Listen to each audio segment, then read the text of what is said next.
చంద్రబాబు పవన్ లోకేష్ పై అసభ్యకర వ్యాఖ్యలు చేసిన పోసానికి కడప మొబైల్ కోర్టులో బెయిల్ చేసింది. అనమయ్య జిల్లా ఊపిరివారిపల్లె పోలీస్ స్టేషన్లో నమోదైన కేసులో ఆయనకు బెయిల్ వచ్చింది.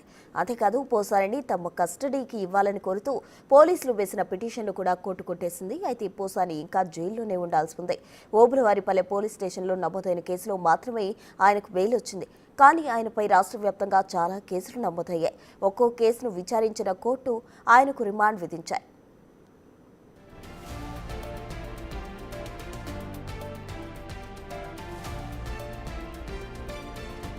మొదట అన్నమయ్య జిల్లా ఊపిరివారిపల్లె పోలీసులు పోసానిని హైదరాబాద్లో అరెస్ట్ చేశారు. అరెస్ట్ తర్వాత కోర్టులో హాజరుపరచగా న్యాయస్థానం ఆయనకు రిమాండ్ విధించింది. దీంతో ఫస్ట్ రాజంపేట సబ్ జైల్లో పోసాని రిమాండ్ ఖైదీగా ఉన్నారు. అయితే పల్నాడు జిల్లాలో కూడా ఇదే విషయంపై కేసు నమోదు చేశారు పోలీసులు. ఈ కేసులో భాగంగా రాజంపేట పోలీసులు అనుమతితో పల్నాడు జిల్లా నరసరావుపేట పోలీసులు తమ అదుపులోకి తీసుకున్నారు.